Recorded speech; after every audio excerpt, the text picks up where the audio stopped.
Салам алейкум, мекендештер. Россия Федерациясында жүргөн жердештерге маалымат катары үйдө арендага алып жатканда эмнеге көңүл буруу керек экени жөнүндө айтып берет элем.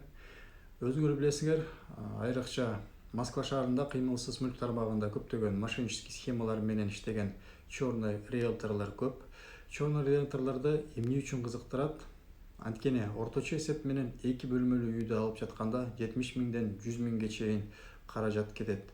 Арендага үй алып жатканда мошенниктерге түшпөш үчүн аренда келишимди түзөөрүн алдын эң биринчи жаккан квартираны тандагандан кийин ал квартиранын ээси менен жолуккан маалда үйдүн документтерин сурап көрүп алыңыздар. Ошону менен бирге ошол үйгө канча адам менчик экенин далилдеп алыңыздар. Ар бир үйдүн свидетельство о праве собственности деген кагазы болуш керек.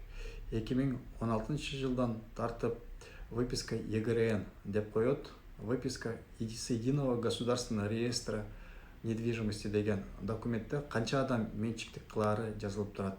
Эмне үчүн мындай маалыматка көңүл бурушуңар керек? Эгерде батирде 2-3 адам менчиктик кылса, бирөөсү ишарага берип, экинчиси же үчүнчүсү менчик адамдар батирде ишарага берүүгө каршы болушса, демек арендада болгон квартирадан чыгарып салышы мүмкүнчүлүгү болот. Ошол себептен бардык менчиктердин батирди ижарага берүүсүнүн макулдугун билип алыңыздар дагы, ошол менчиктерди батирди ижарага берүүгө каршы эместиги жөнүндө билдирүү, мындайча айтканда кол жазма түрүндөгү уведомление алып алыңыздар. Кээде үйдүн ээси башка региондо же болбосо мамлекетте жашашы мүмкүн. Ал учурда нотариустан бекитилген ишеним кат, орусча айтканда доведенность менен үйдү ижарага бериши мүмкүн.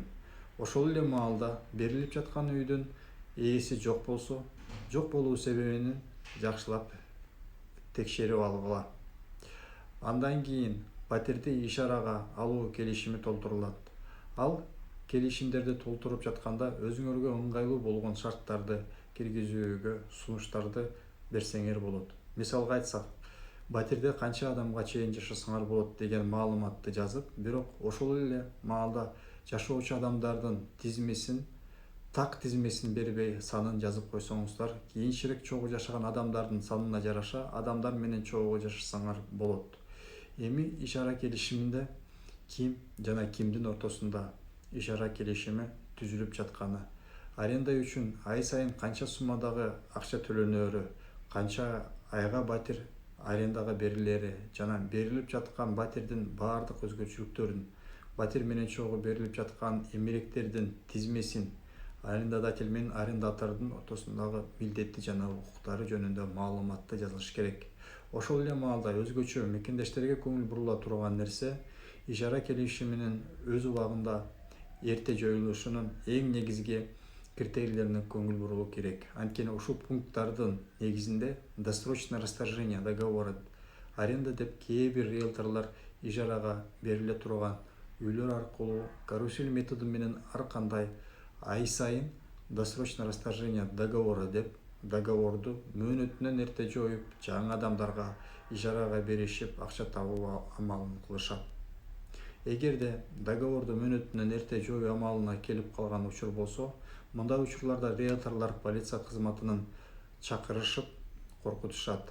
Андай коркутууга чочубай, бул иштер полиция кызматынын компетенциясы болбогондуктан сот аркылуу келип каалаган талашты чечүү жолун сунуштасаңар болот. Ошол эле маалда келип калган полиция силердин миграционный учетуңарды текшериши мүмкүн.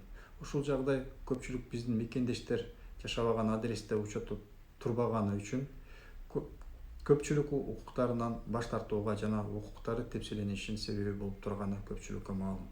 Эгерде ушул сыяктуу видео тасмалар силерди кызыктырса, KG Lover каналына жазылыңыздар, укуктануу маалыматтарын өз убагында алып турсаңыздар болот.